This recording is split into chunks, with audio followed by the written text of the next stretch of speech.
Estimados hermanos, bienvenidos a la clase de la escuela dominical correspondiente a la semana del 27 de julio al 2 de agosto. Nuestra clase se titula El gran plan de felicidad y vamos a continuar con el libro de Alma, los capítulos del 39 al 42. Si recordamos un poco, hermanos, lo que vimos en la clase anterior, recordemos que hablamos acerca de que en la antigüedad se acostumbraba que cuando los padres morían, cuando estaban cercanos a su muerte, ellos reunían a sus hijos para aconsejarlos, para guiarlos, para amonestarlos.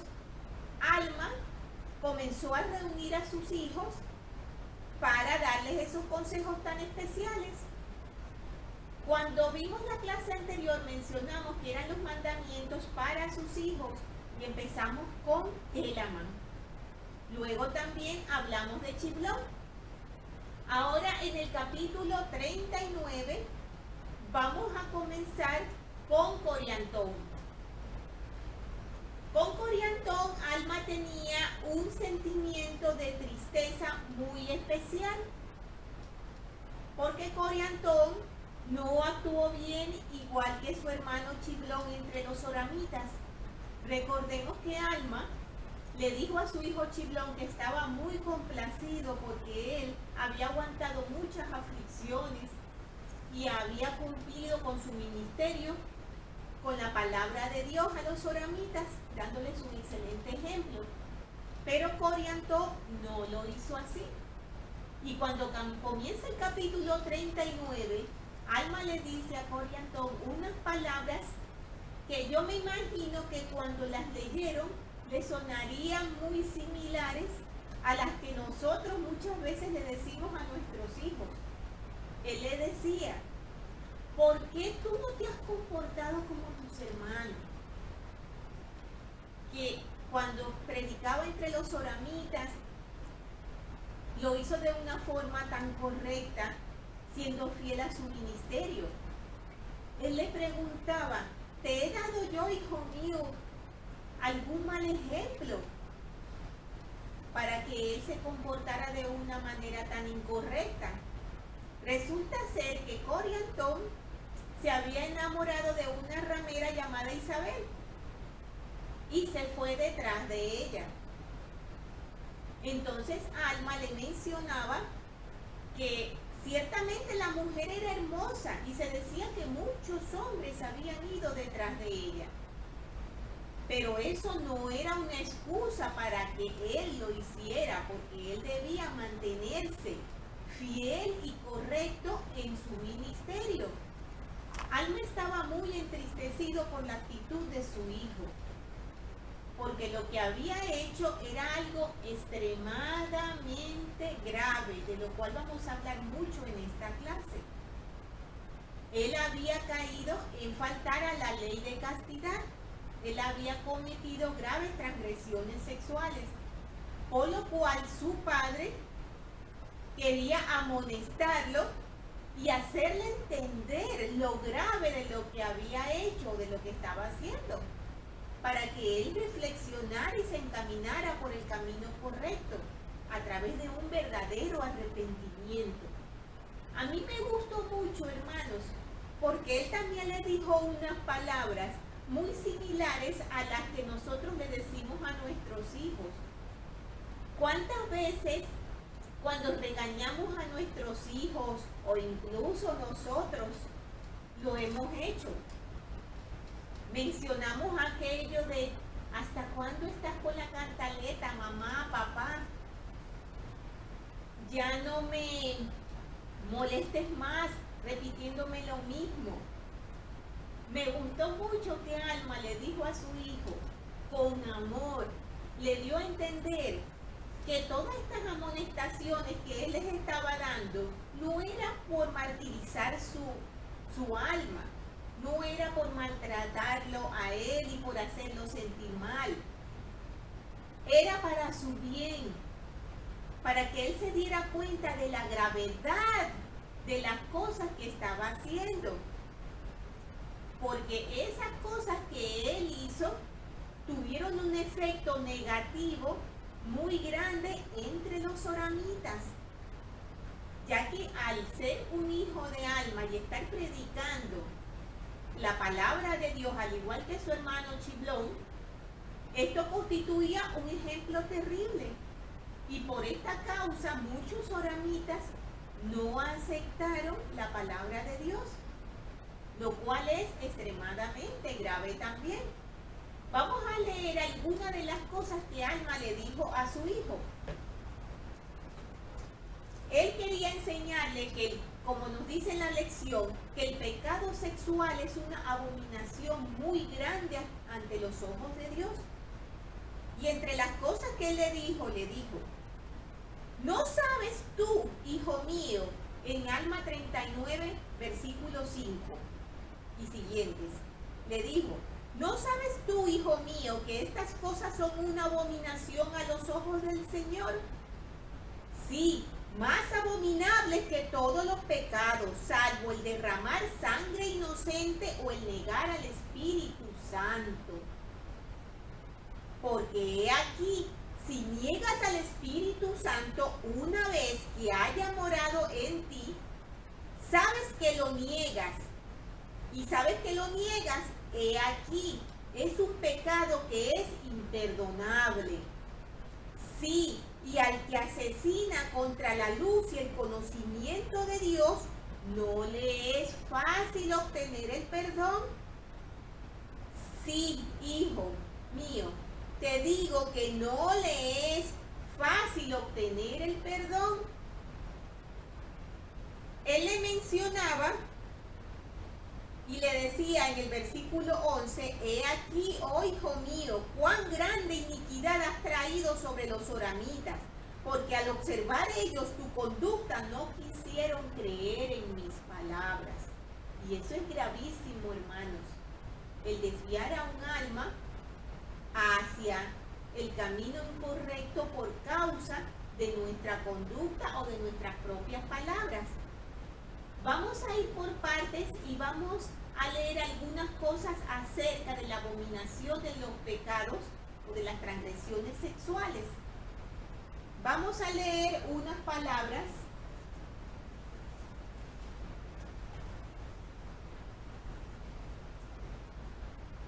del elder Jeffrey Holland. Recordemos que él le dijo que le seguía en gravedad al asesinato. El elder Jeffrey Holland dice lo siguiente: existe un vínculo entre el valor de un alma y la expiación, lo cual nos ayuda a entender por qué las transgresiones sexuales son tan graves. Al explotar el cuerpo de otra persona, lo cual significa aprovecharse de su alma, se profana la expiación de Cristo, que salvó esa alma y que hace posible el don de la vida eterna. Y cuando una persona se burla del Hijo de Justicia, esa persona entra en un reino más candente que el sol del mediodía. No es posible hacer eso sin quemarse. Por favor, nunca digan, ¿a quién le hace daño? ¿Por qué no puedo tener un poco de libertad? ¿Puedo pecar ahora y arrepentirme después? Por favor, no sean tan tontos ni tan crueles. No pueden crucificar de nuevo a Cristo impunemente. Lean Hebreos capítulo 6, versículo 6. Huid de la fornicación. En 1 de Corintios 6, 18 también. Clama Pablo, y huid de toda cosa semejante. También tenemos en Doctrinas y Convenios 59, 6. ¿Por qué? Bueno, porque por una razón, debido al sufrimiento incalculable, tanto en cuerpo como en espíritu, que padeció el Salvador del mundo, para que nosotros pudiéramos huir, por eso le debemos algo. En realidad se lo debemos todo gracias a eso. no sois vuestros, dice Pablo, porque habéis sido comprados por precio. Glorificad pues a Dios en vuestro cuerpo y en vuestro espíritu, los cuales son de Dios. 1 Corintios capítulo 6, versículos del 19 al 20. En la transgresión sexual está en grave peligro el alma, el cuerpo y el espíritu. Si quieren leer este mensaje del Elder Holland, lo tienen en la Liaona de enero del año 1999. Hermanos, todos conocemos nuestras debilidades y sabemos que el adversario sabe muy bien la manera de atacarnos. Él conoce muy bien cómo manejar las emociones y las flaquezas de los seres humanos. Y las transgresiones sexuales son de lo más común y lo más repetida en nuestros días, y también ocurría en la antigüedad. Al adversario le encanta decirnos que el Señor está coartando nuestras libertades al decirnos que debemos guardarnos hasta estar debidamente casados. Pero es un engaño, hermanos. Nosotros lo sabemos como adultos y es importante también que se lo enseñemos a nuestros hijos, que se lo enseñemos con amor y que se los enseñemos también con cautela. Recordemos lo que habíamos aprendido en la clase anterior. No se trata de abrir la mente de un niño, de un adolescente, con pureza hacia cosas mundanas y sucias, pero sí alertarle y advertirle acerca de los peligros que pudiera correr, enfatizando siempre ese amor y esa fe hacia nuestro Padre Celestial. Porque si nuestros hijos están fuertemente anclados en el Evangelio, ellos va a ser más difícil que se desvíen hacia cosas equivocadas si ya ellos pueden manejar y pueden escuchar los susurros del Espíritu que dulcemente le ha sido otorgado cuando llegaron a las aguas del bautismo. Pero está en nosotros el ayudarlos a que ellos reconozcan esos susurros y a que sean valientes y fuertes al escucharlos y al dejarse guiar por ellos. Mencionamos también en estos versículos acerca de los pecados y del pecado imperdonable en contra del Espíritu Santo al negarlo. Vamos a leer un poco lo que nos decía el profeta José Smith sobre eso.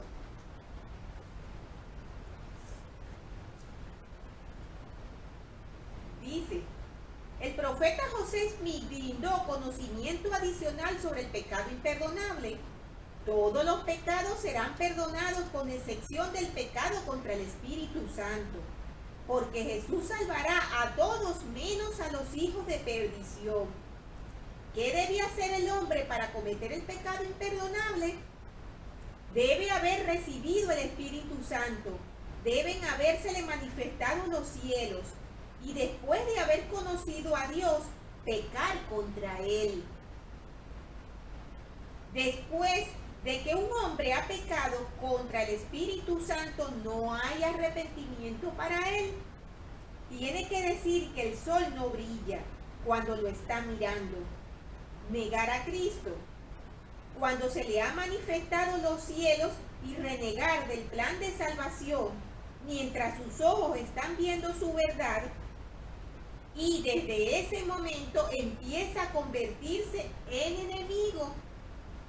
Así sucede con muchos apóstatas de la Iglesia de Jesucristo de los santos de los últimos días.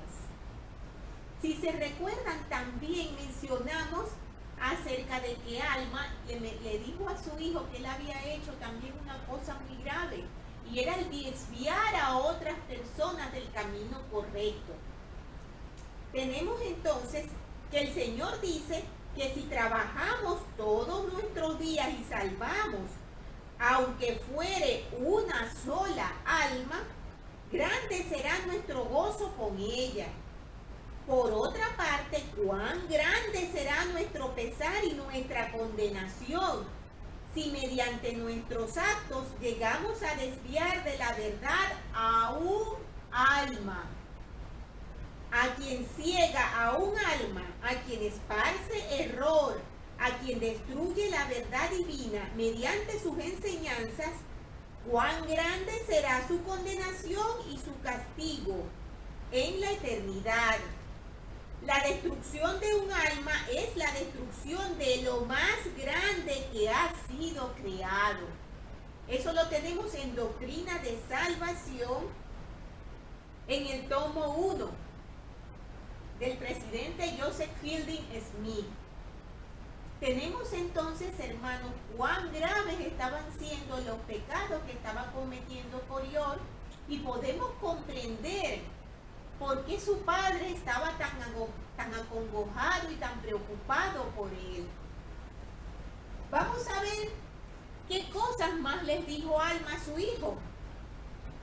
Él le dijo: no busques las riquezas ni las vanidades de este mundo, porque he aquí no las puedes llevar contigo. Él le dijo: y este fue, hijo mío, el ministerio al cual fuiste llamado, para declarar estas alegres nuevas a este pueblo, a fin de preparar sus mentes, o más bien para que la salvación viniera a ellos, a fin de que preparen la mente de sus hijos para oír la palabra en el tiempo de su venida. Él, aún antes de estas palabras, hermanos, le habló de algo muy importante. Él le dio algunos consejos para que él saliera de esa terrible situación y para que pudiera encauzarse por el camino correcto. Él le dijo que dejara, que impidiera que la concupiscencia de sus ojos le siguieran empujando a hacer cosas incorrectas, y le mandó a que consultara con sus hermanos mayores para que ellos le aconsejaran y le ayudaran y fueran una fuente de sabiduría también para él. Vamos a leer un poco acerca de este tema de la concupiscencia que nos puede entrar por los ojos. Quizás algunos no entendemos el término. El presidente Ezra Taft Benson nos dice que la concupiscencia de nuestros ojos, esta frase en nuestros días se refiere a películas, programas de televisión, videos, que son tanto insinuantes como depravados. Las revistas, los libros obscenos y todo tipo de pornografía. Él nos dice: les aconsejamos, queridos hombres jóvenes, que no ensucien su mente con materiales tan degradantes, porque la mente por la cual pasan estas inmundicias nunca queda igual que antes.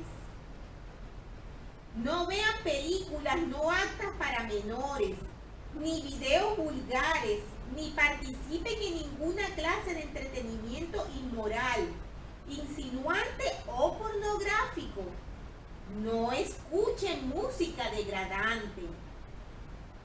También el Elder Oaks nos da algunos consejos y algunas amonestaciones contra este tema de dejarse llevar por las concupiscencias de nuestros ojos. Y él nos dice lo siguiente, hace unas comparaciones muy buenas él aquí. Escuchen con atención. Él dice: acerca de los peligros que supone permitir que el mal nos entre en la mente.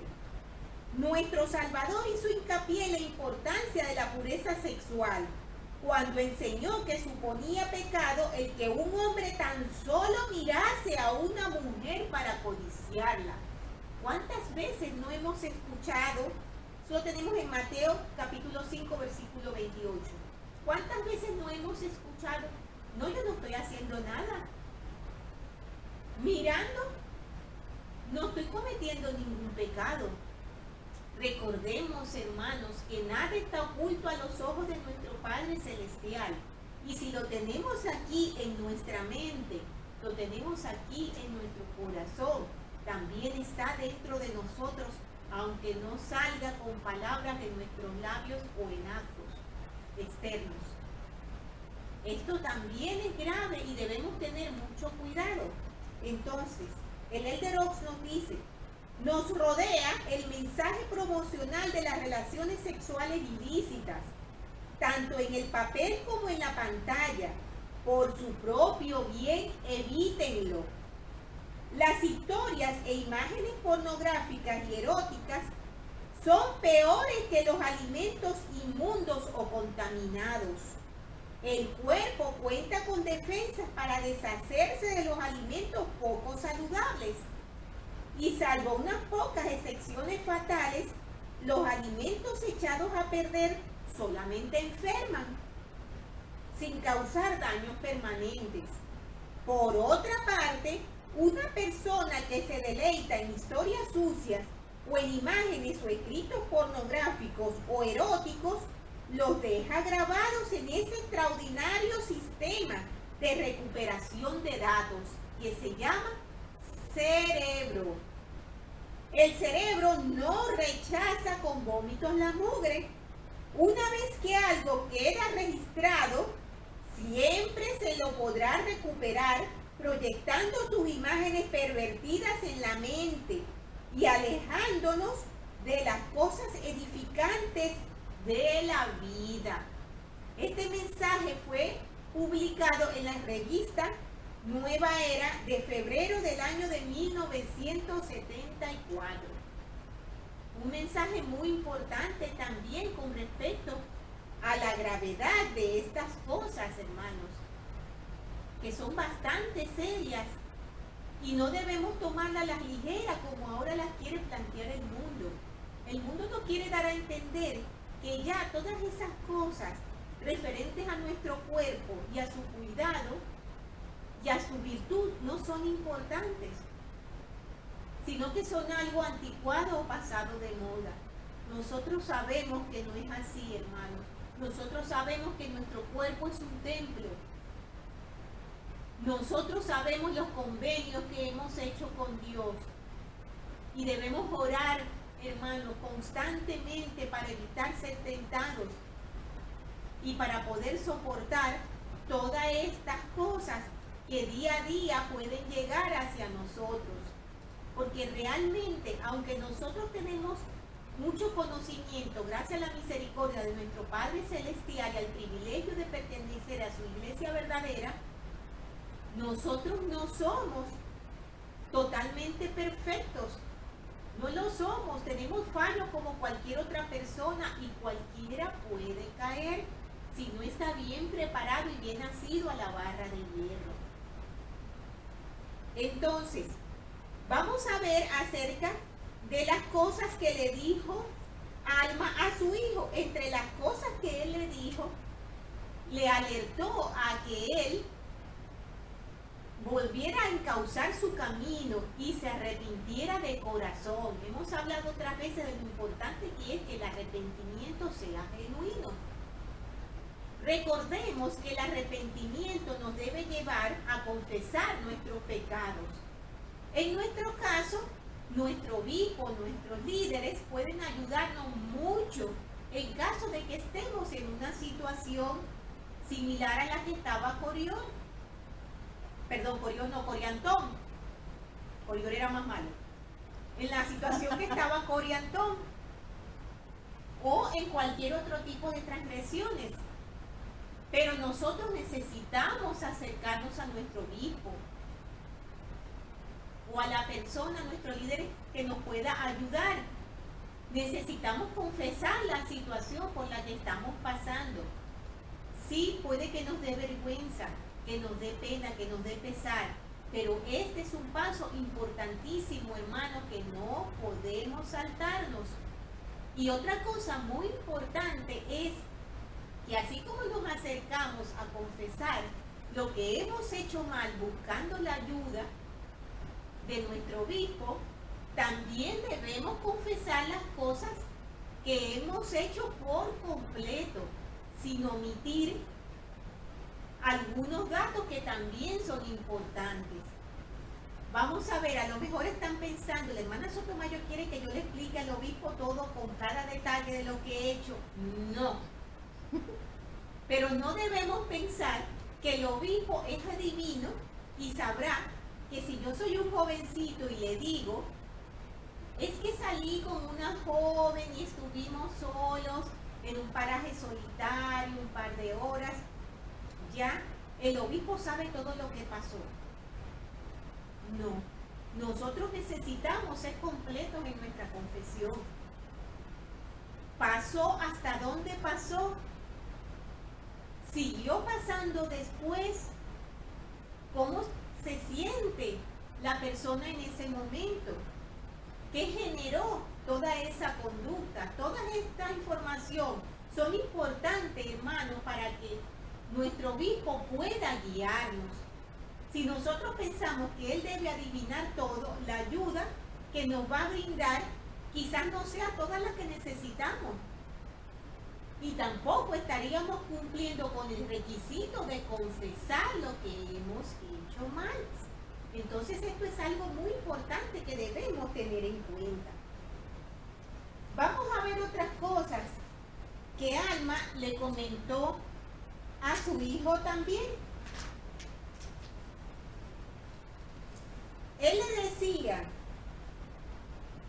y ahora tranquilizaré un poco tu mente sobre este punto. He aquí te maravillas de por qué deben saber estas cosas tan anticipadamente las personas. He aquí te digo, ¿no es un alma tan preciosa para Dios ahora como lo será en el tiempo de su venida? Eso se lo decía Alma a su hijo, porque Oriantón pensaba, a ver, pero si Jesucristo aún no ha venido y no es inmediata su venida, ¿por qué debemos esforzarnos tanto en llevar la palabra de Dios, en explicar acerca de Él? Si pueden hacerlo cuando esté más cercano el tiempo en el que venga, o cuando ya se haya una certeza de que Él ha llegado. Y no es así. Su padre Alma le dio a saber algo muy importante, que todas las almas son preciadas para nuestro Padre Celestial. Las que han existido desde el principio de los tiempos y las que seguirán existiendo, todas. No son menos importantes quienes no conocieron a Jesucristo que quienes sí lo conocieron. Para todos debe llegar la palabra de Dios. Entonces él le dijo, ¿no es tan necesario que el plan de redención se dé a conocer a este pueblo, así como a sus hijos? Claro que es importante, es indispensable, por lo que decíamos, que todos son hijos de Dios, todos lo somos y todos somos importantes para el Señor. Tenemos que el plan de salvación se conocía desde antes de que se creara el mundo. Todos conocemos, o bueno, la mayoría más o menos tenemos una idea del plan de salvación. Y recordemos que nosotros tuvimos una existencia premortal. Recordemos que éramos espíritus morando con nuestro Padre Celestial y que hubo un concilio y una batalla en el cielo. Recordemos también que 1/3 de los espíritus siguieron a Satanás y 2/3 ganaron un cuerpo físico para venir a la tierra. Recordemos que nuestro Padre Celestial habló sobre el plan de salvación que Él tenía. Y algunos espíritus aceptaron y otros se negaron, siguiendo los engaños de Satanás y sus propuestas. Pues entonces el plan de salvación ya sabemos que es conocido desde nuestra existencia premortal. Dice, en esta información que tenemos aquí en el manual de instituto, algunas religiones reconocen que existe algún tipo de vida después de la terrenal. Sin embargo, son muy pocas las que proclaman creer en la vida antes de esta vida. El profeta José Smith explicó que era lo que sabía el Señor incluso antes de la creación. El gran Jehová contempló todos los acontecimientos relacionados con la tierra, en lo que el plan de salvación concierne, antes de que ésta llegara a existir. Lo pasado, lo presente y lo futuro fueron y son para él un eterno hoy. Él sabía de la caída de Adán, de las iniquidades de los antediluvianos, de la profunda iniquidad en que se hundiría la familia humana. Comprendía la caída del hombre y su redención. Conocía el plan de salvación y lo manifestó. Estaba al tanto de la situación de todas las naciones y de su destino.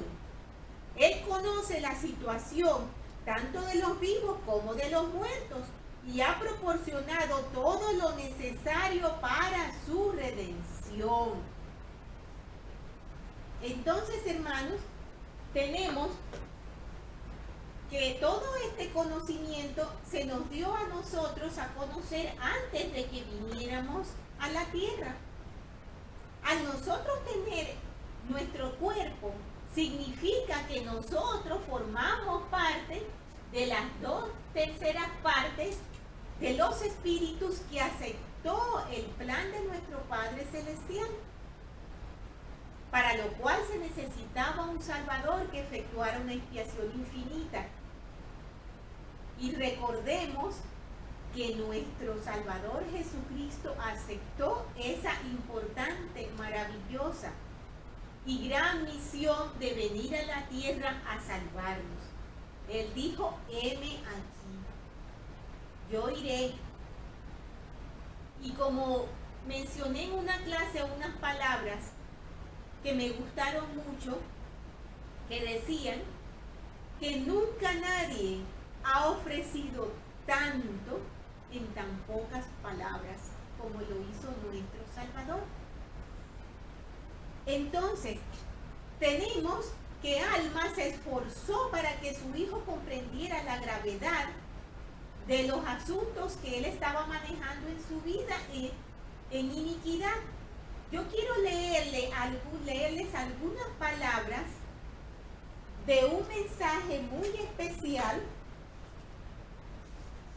que tenemos de la hermana Joy D. Jones, que enseñó acerca de que el valor de las almas es grande.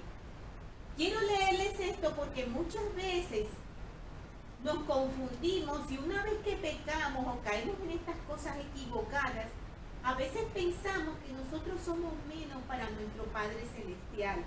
Y ese sentirnos menos nos hace sentir desanimados, sin fuerzas.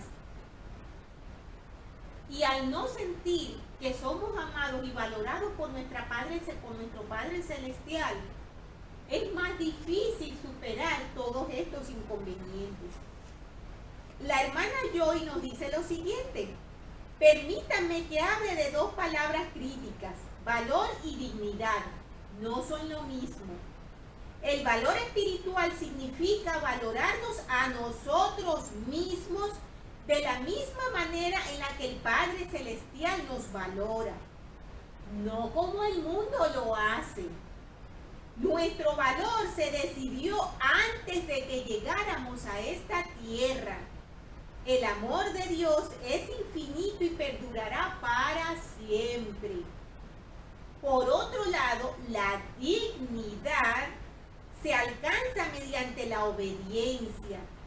Si pecamos, seremos menos dignos, pero nunca tendremos menos valor. Seguimos arrepintiéndonos y procurando ser como Jesús sin que se altere nuestro valor. Como enseñó el presidente Brigham Young, el menor, el espíritu más inferior que está ahora mismo sobre la tierra, vale mundos. No importa lo que ocurra, siempre tendremos valor en la vista de nuestro Padre Celestial. Estas palabras del presidente Brigham Young las podemos leer en un mensaje muy hermoso que se llama Un valor inconmensurable. Lo tenemos en la Liaona de noviembre del 2017, en el mensaje de la hermana Jones. Tenemos también que la hermana Nelson hizo una comparativa muy interesante acerca de lo que es la opinión del mundo sobre la intimidad sexual, la cual no concuerda con Dios. Y tenemos que la hermana Nelson hace un contraste entre la forma en que el mundo ve las relaciones sexuales, el sexo mundano, y lo que ella llama la intimidad conyugal ordenada por Dios. Ella nos dice, en el sexo mundano todo vale. En la intimidad matrimonial se tiene el minucioso cuidado de evitar cualquier cosa, desde palabras hasta música y películas que ofendan al espíritu, a su espíritu o al espíritu de su cónyuge. Mientras que el sexo mundano es lujurioso y mata el amor, la intimidad conyugal genera más amor. El sexo mundano denigra al hombre, a la mujer y a sus cuerpos, mientras que la intimidad conyugal honra al hombre y a la mujer y celebra el cuerpo como uno de los grandes galardones de la vida terrenal. En el sexo mundano las personas pueden sentirse usadas, abusadas y finalmente más solitarias. En la intimidad conyugal, los cónyuges se sienten más unidos y amados, más cuidados y más comprendidos. El sexo mundano destruye y con el tiempo arruina las relaciones. La intimidad conyugal fortalece el matrimonio, sostiene, sana y santifica la vida de los cónyuges y su matrimonio. El sexo mundano llega a ser una obsesión total, ya que jamás cumple sus promesas. La intimidad conyugal ordenada por Dios es gloriosa y continuará eternamente en el caso del esposo y la esposa que guarden los convenios. Esto lo tenemos en el mensaje El amor y el matrimonio, devocional mundial del 8 de enero del 2017. Palabras muy hermosas y muy sabias, hermanos, para que tengamos en cuenta y podamos comparar un poco lo que es la visión de Dios de esos actos tan íntimos y tan hermosos que ocurren entre un hombre y una mujer cuando están debidamente casados, y es totalmente lícito. Tenemos entonces que Alma continuó las enseñanzas a su hijo, y en el capítulo 40 él le va a hablar acerca de algo muy importante, la resurrección. Él le decía a su hijo que él lo veía muy preocupado sobre el tema de la resurrección, porque habían cosas que no entendían. Aquí Alma le decía a su hijo que habían cosas que él no sabía cómo iban a ocurrir, pero que él confiaba y tenía fe en el Señor, que él sabía que el Señor tenía su tiempo y sus épocas para hacer sus cosas a su manera, y a él eso le bastaba. Le habló de varias cosas acerca del orden de la resurrección, por ejemplo. Pero con respecto a esto que él le puntualizaba a su hijo, acerca de que él, aunque quería saber las cosas, por supuesto, necesitamos conocimiento y sabiduría para poder obedecer correctamente, ¿verdad? Y poder ir por el buen camino. También tenemos que comprender que no todo lo vamos a saber ahora mismo y que hay muchas cosas que en determinado momento no podemos entender, pero necesitamos tener fe. Y con respecto a esa fe que necesitamos, yo quiero mencionarles unas palabras de un mensaje que se llama La resurrección por el elder Sterling Welling Seal. Y él dijo, el más grande de todos nuestros conceptos humanos tienen que ver con la inmortalidad de la personalidad y la gloria eterna del alma humana. Dios, que es el autor de la vida, es también el autor de un programa divino para nuestro progreso eterno y felicidad. El programa no consigue sus propósitos cuando nosotros fallamos al hacer lo que nos corresponde para llevarlo a cabo. El hecho de que no entendamos todos los detalles no deberá impedir que seamos fieles y obedientes, ya que realmente nadie sabe mucho acerca de nada. Una de las palabras más profundas de Jesús fue esta declaración en la que dijo, al que cree todo le es posible, en Marcos 9:23. Si un individuo cree en las leyes de salud y nutrición, podrá traer grandes beneficios sobre sí mismo, aunque no pueda entender todos los procesos que se requieren. A mí me gustó mucho estos ejemplos que da el elder Sterling, porque realmente, ¿cuánto exigimos nosotros de que el Señor nos explique y nos deje saber todo con minucioso detalle? Sin embargo, no nos damos cuenta que hay otras cosas de las que no sabemos nada y sin embargo las aceptamos y las disfrutamos.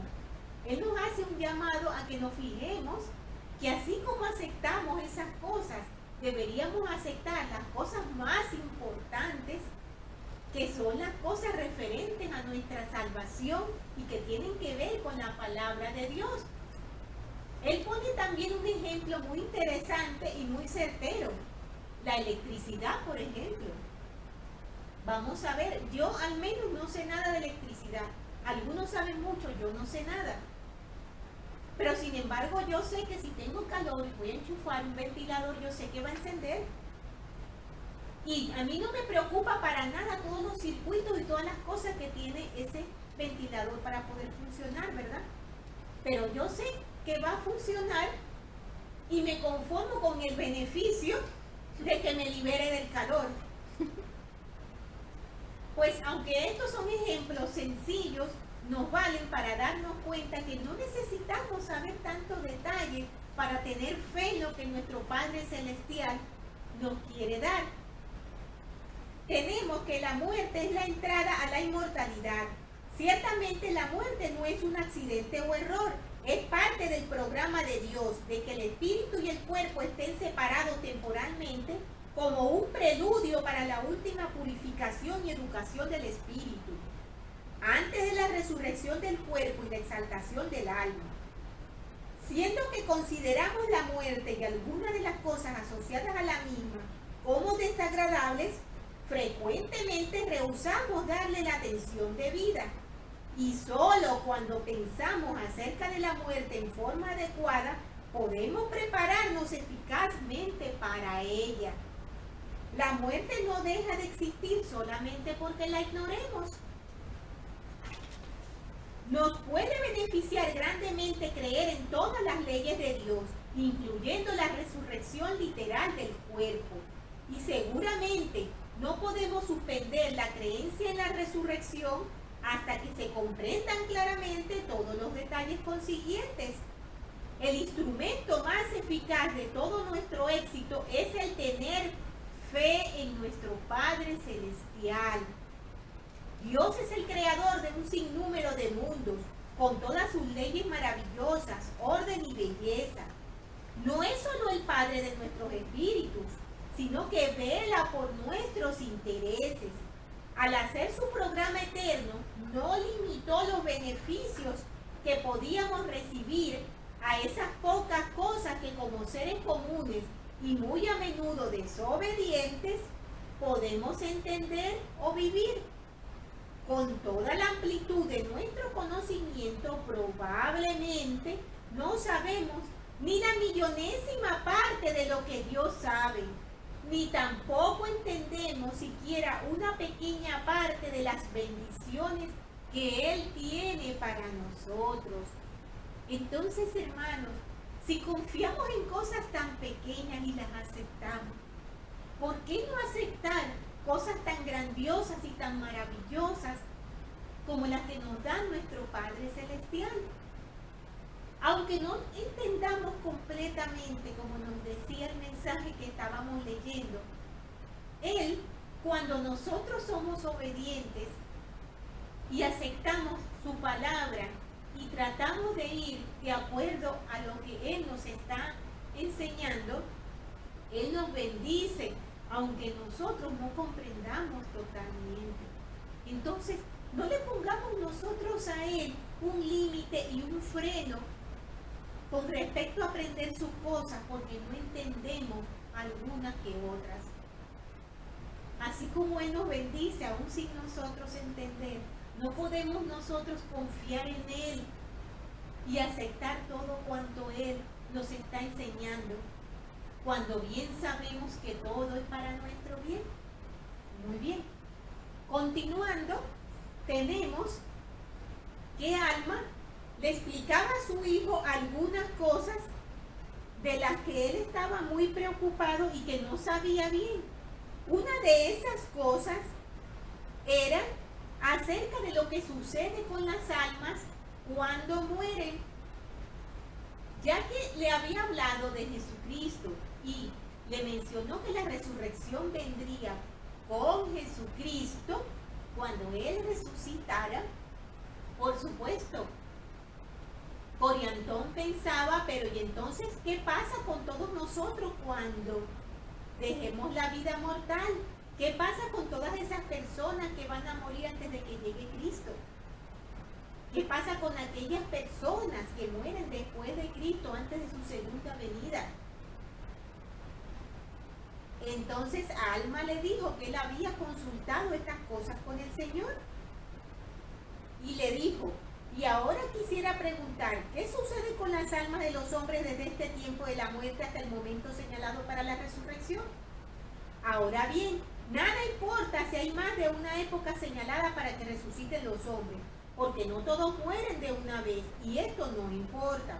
Todo es como un día para Dios, y solo para los hombres está medido el tiempo. Eso lo tenemos en los versículos 7 y 8 del capítulo 40. Y en el versículo 11 nos dice, ahora bien, respecto al estado del alma entre la muerte y la resurrección, he aquí, un ángel me ha hecho saber que los espíritus de todos los hombres, en cuanto se separan de este cuerpo mortal, si los espíritus de todos los hombres, sean buenos o malos, son llevados de regreso a ese Dios que les dio la vida.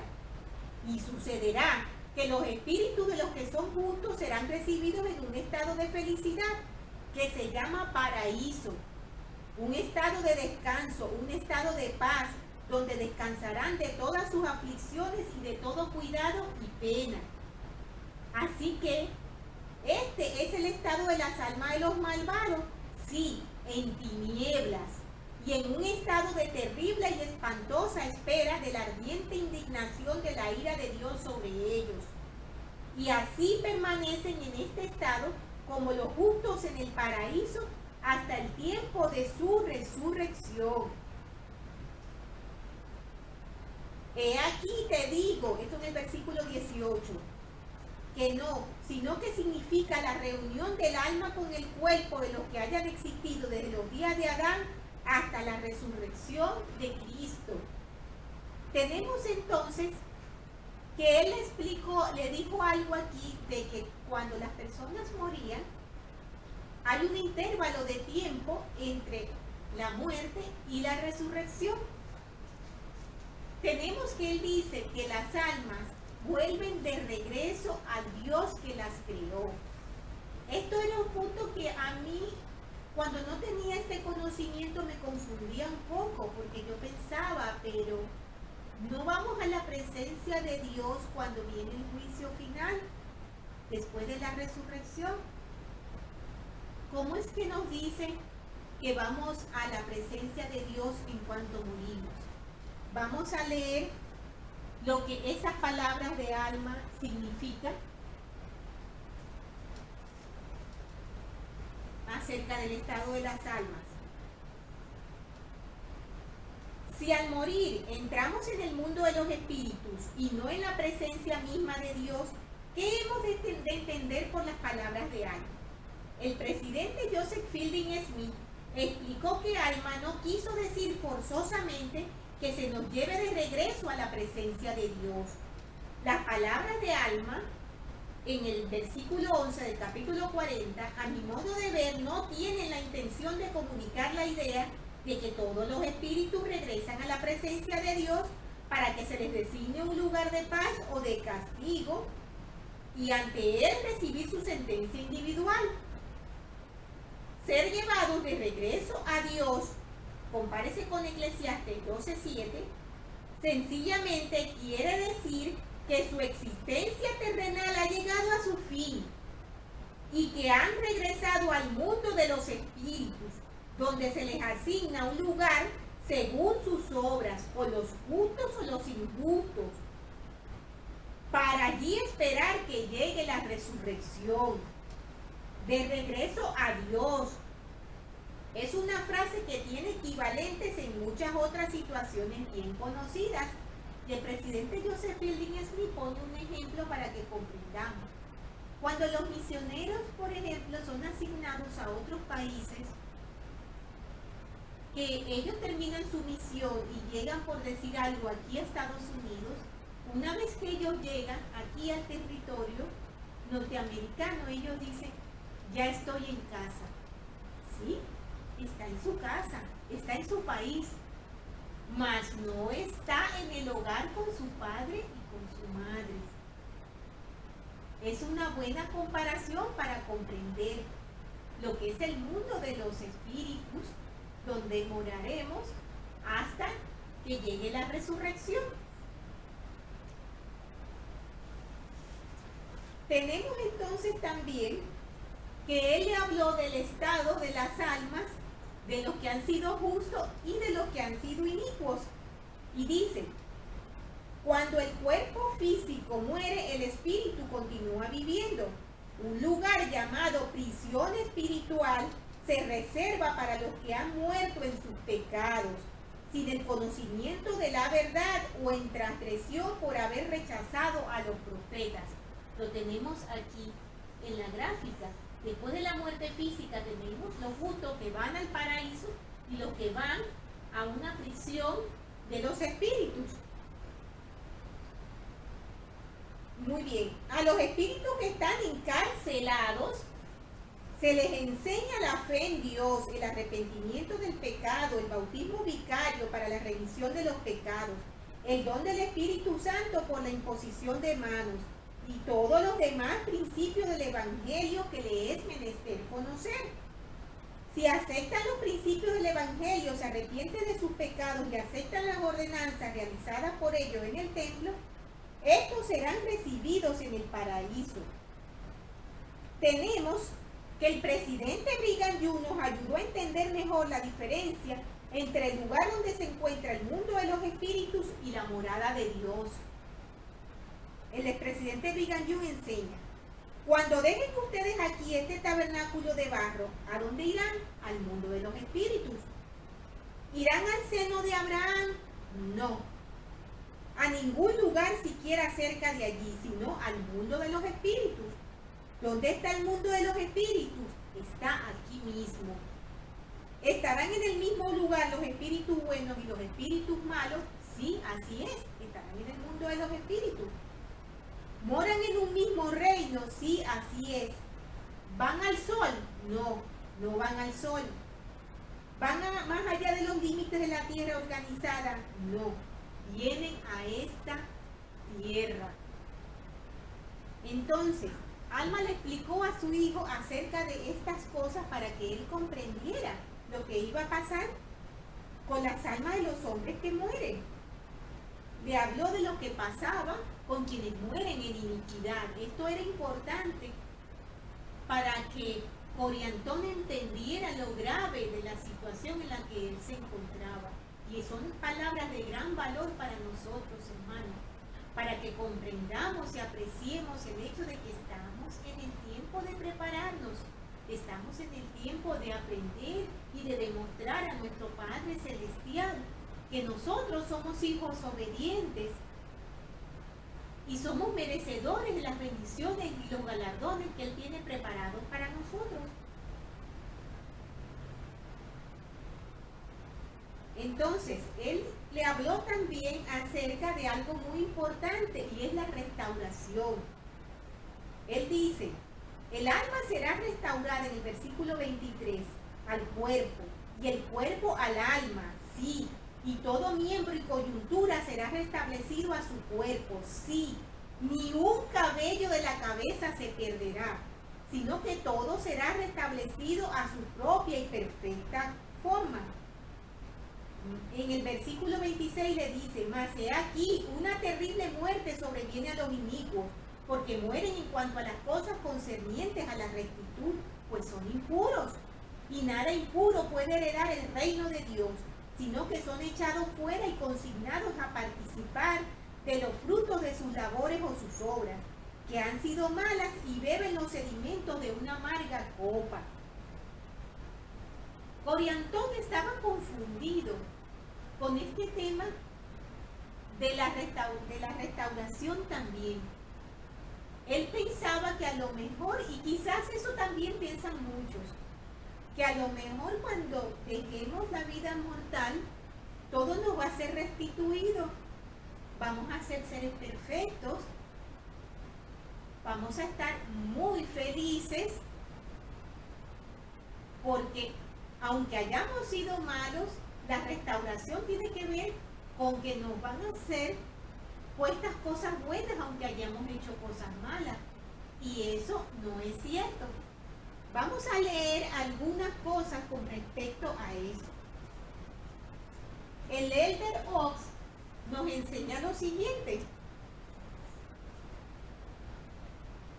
Se siente un consuelo al saber que en la resurrección se corregirán los defectos. Qué reconfortante es saber que todos los que hayan tenido alguna desventaja en la vida debido a los defectos de nacimiento, heridas mortales, enfermedades o al deterioro natural, debido a la edad avanzada, resucitará en su propia perfecta y forma. La seguridad de la resurrección nos da la fortaleza y perspectiva para soportar los desafíos de la vida terrenal que enfrenta cada uno de nosotros y de nuestros seres queridos, como por ejemplo las deficiencias físicas, mentales o emocionales que traemos al momento de nacer o que adquirimos durante la vida terrenal. Gracias a la resurrección sabemos que esas deficiencias de la vida mortal son totalmente temporarias. Pero estábamos hablando también acerca de todo lo que nos va a ser restaurado. Y no solamente nuestro cuerpo nos va a ser restaurado en perfección. Cuando nosotros resucitemos, nos mencionan en las escrituras también, se nos explica que vamos a ser restaurados a nuestra forma perfecta. Sí, vamos a poder ver a nuestros seres queridos en forma idéntica a como los vimos aquí y mejorada, porque ya no habrán defectos, ya no habrán enfermedades. Eso no significa que las hermanas vamos a resucitar y vamos a parecernos a Sofía Loren, no. La hermana Sotomayor va a seguir siendo como es la hermana Sotomayor.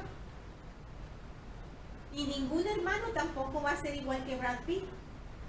Cada uno va a ser restaurado a su perfecta forma, de acuerdo como era aquí en la tierra, pero de forma perfecta. Y como nos dice el presidente Oaks, es hermoso tener esa esperanza, tener este conocimiento y saber lo que podemos lograr si somos perseverantes hasta el fin.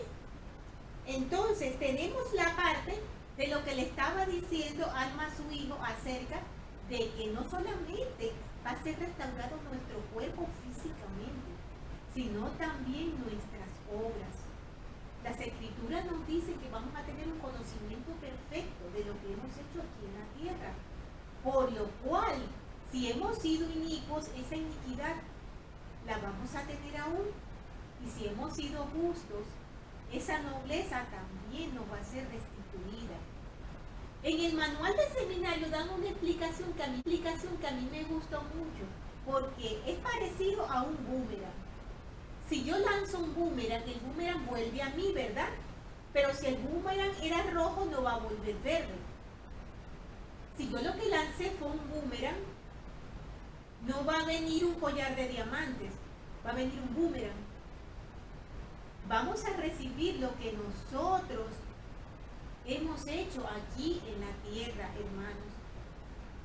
Por eso es importante que tengamos cuidado.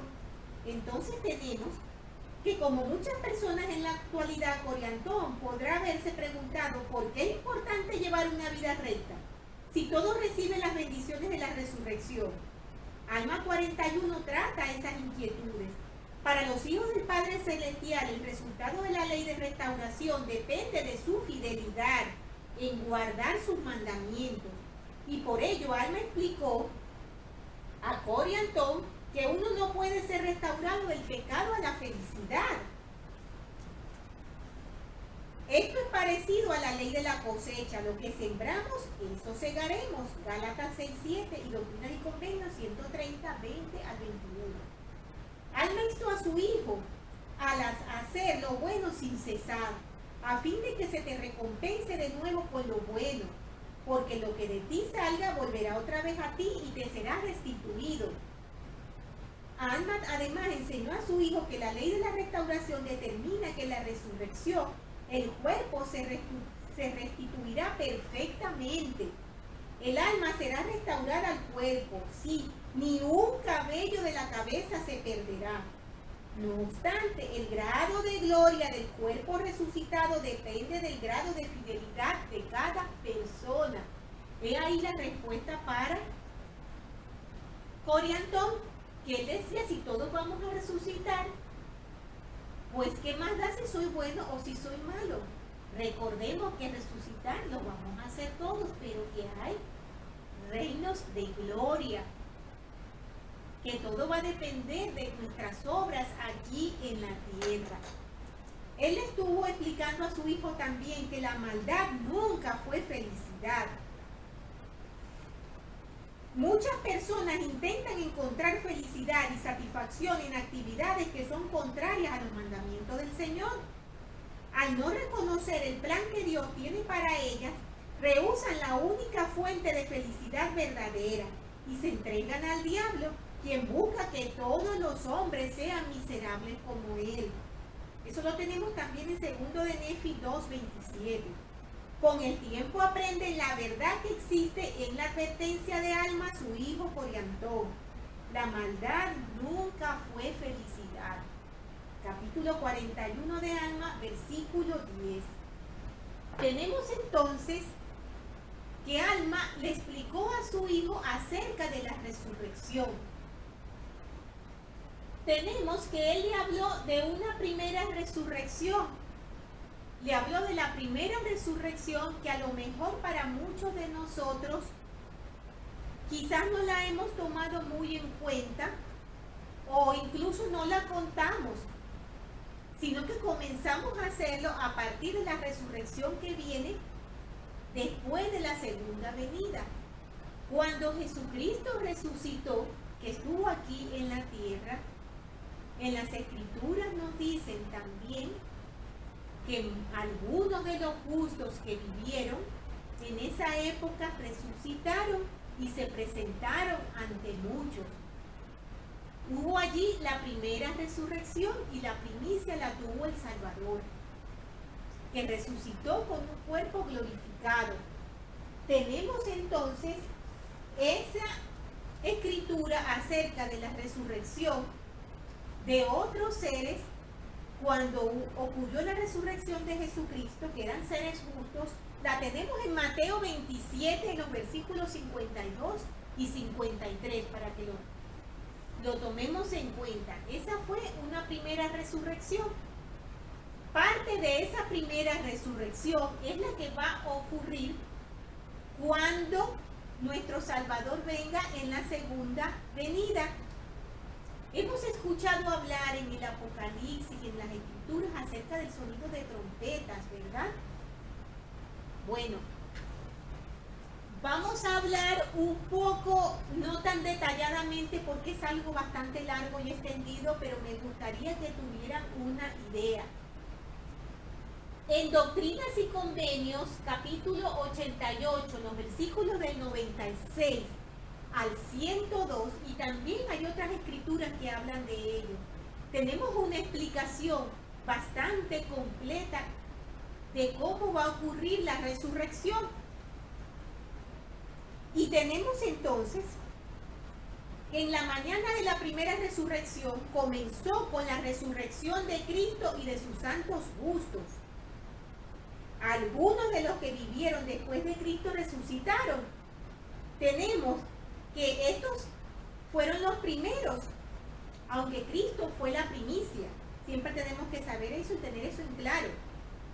Estos eran miembros de la iglesia de Jesucristo que guardaron los mandamientos, que son los mismos que van a salir cuando suene la primera trompeta, que es la segunda venida, el milenio, la mañana de la primera resurrección que continúa de la anterior que hablamos.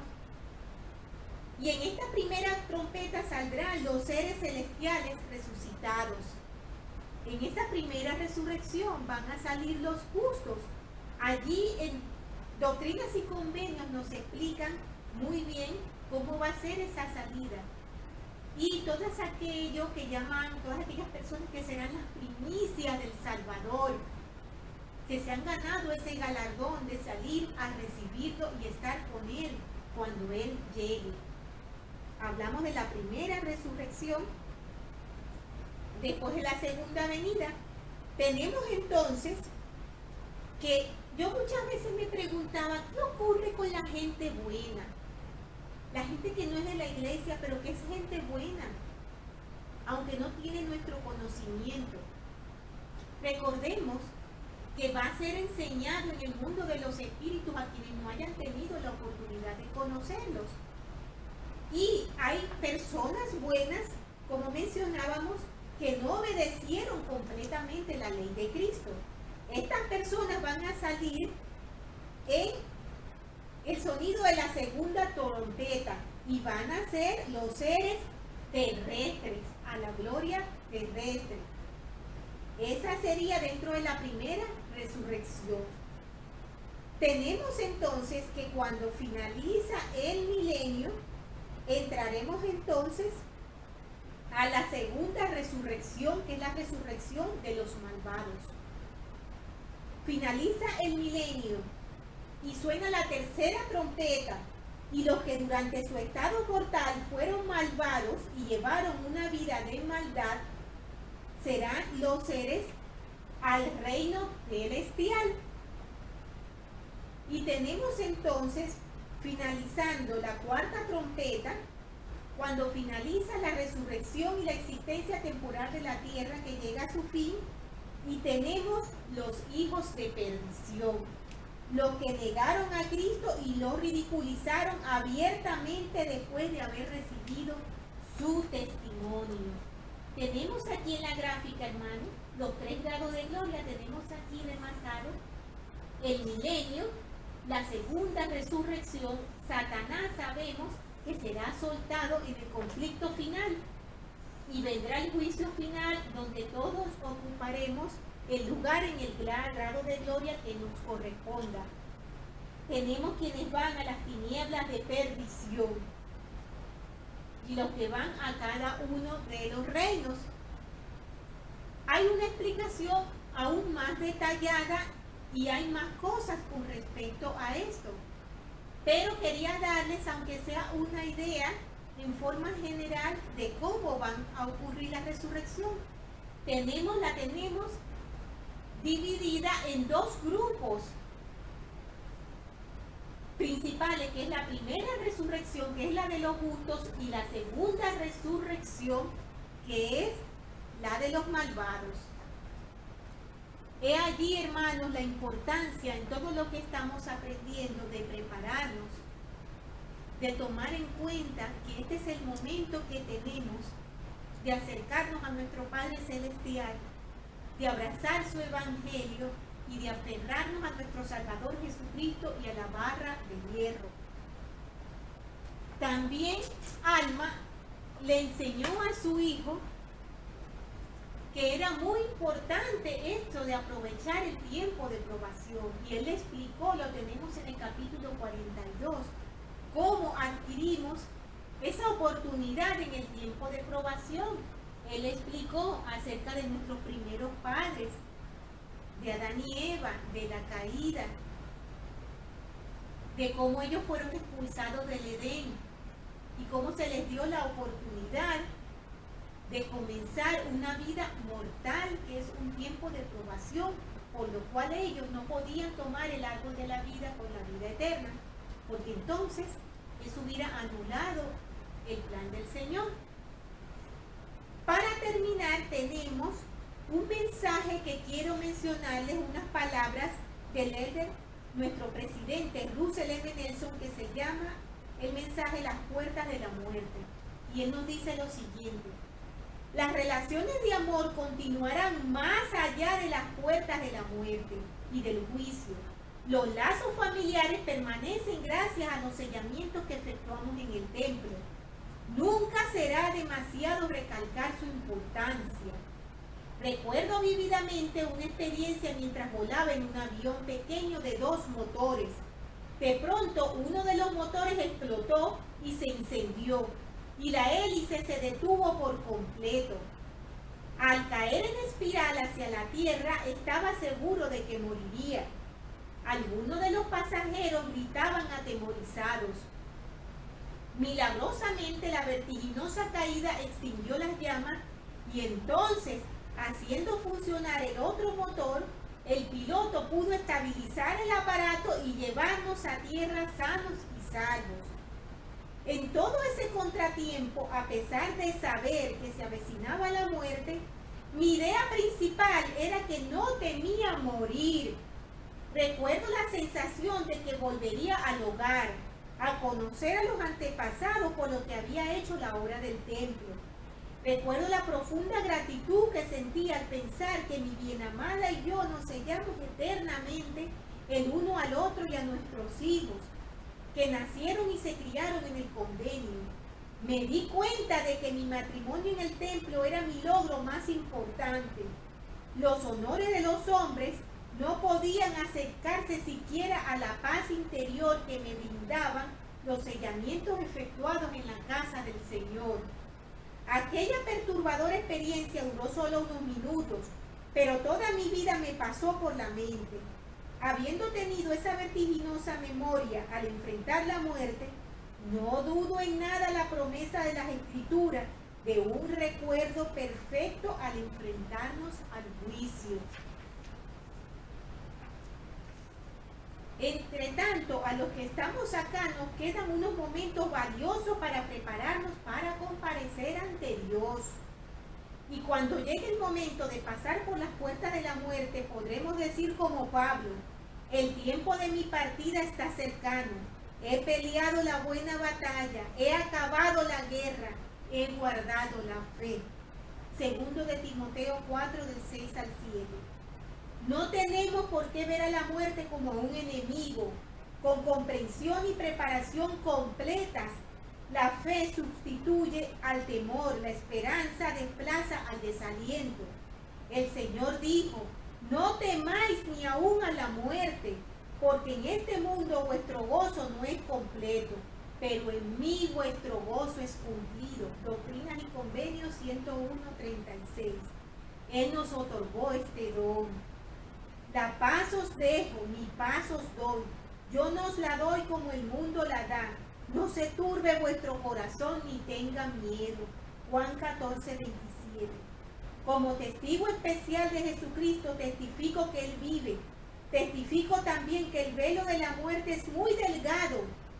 Sé por experiencia demasiado sagradas para contar que los que ya lo han atravesado no son extraños para los líderes de esta iglesia.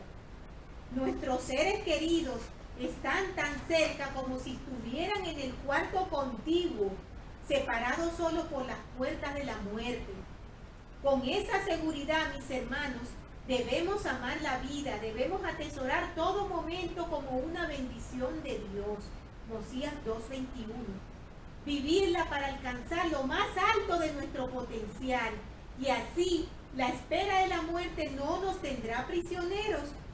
Con la ayuda del Señor, nuestros hechos y deseos nos harán merecedores de recibir gozo sempiterno, gloria, inmortalidad y vida eterna. Que sea así, lo pido en el nombre de Jesucristo. Amén. Bellas palabras de nuestro profeta, hermanos, y yo agrego mi testimonio de que sé absolutamente que esta es la iglesia verdadera.